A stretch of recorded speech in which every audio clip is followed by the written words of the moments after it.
Mesdames, Mesdemoiselles et Messieurs, bonjour. Je me présente, Yannick Seyer. Je suis polytechnicien en nouvelles technologies de l'information et de la communication. Dans ce cours de chimie, je voudrais vous présenter les transformations chimiques d'oxydoréduction. Je vous souhaite un excellent cours à tous. Lors d'une transformation chimique d'oxydoréduction, il faut savoir que le réducteur libère des électrons selon la demi-équation suivante. Alors, R1 va donc donner un oxydant 1 plus un électron. Réducteur 1 va donc donner un oxydant 1 plus un électron.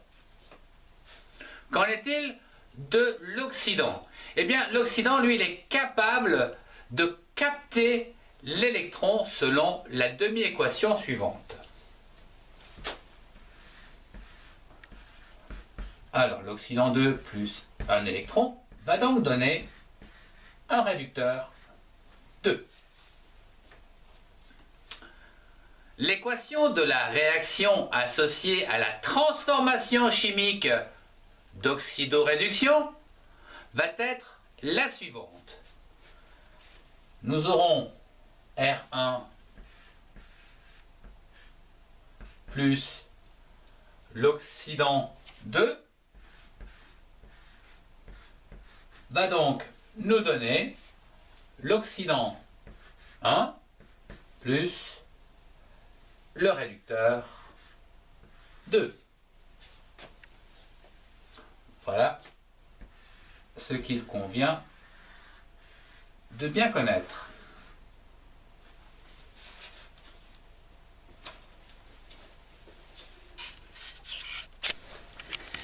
Nous pouvons donc dire que au cours d'une réaction d'oxydoréduction, il y a transfert d'électrons du réducteur vers l'oxydant. Voyons ensemble un exemple concret de réducteur, comme par exemple l'ion d'iodure qui en milieu aqueux se transforme en une molécule de diode en libérant 2 électrons. Mais comment cela se passe-t-il exactement? Voyons ceci au travers un schéma d'une structure électronique à partir de cet atome d'iode. Alors, l'atome d'iode 53 possède 7 électrons sur sa couche la plus périphérique. Je vais donc dessiner pour commencer l'iode 53 comme ceci, avec 7 électrons. Voilà. Et je vais transformer cet atome d'iode en ion iodure en rajoutant un électron ici pour avoir 8 électrons sur la couche externe et un petit moins. Donc I-, l'ion iodure se situe comme ceci. Plus un deuxième ion d'iodure que je vais représenter comme ceci, sa structure électronique. Et je vais utiliser donc ces 2 ions d'iodure en milieu aqueux en tant que réducteur. Voilà. Réducteur pour le transformer en oxydant, c'est-à-dire une molécule de diode, c'est-à-dire l'assemblage des 2 ions d'iodure en libérant 2 électrons par une liaison covalente. Ce qui va donc nous donner la molécule comme ceci.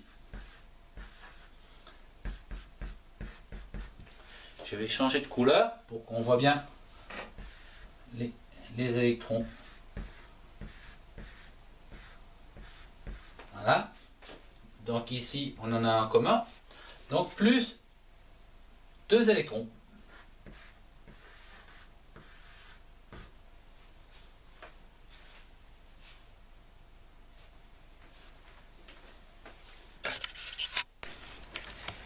Je vous remercie de votre attention, au revoir et à très bientôt.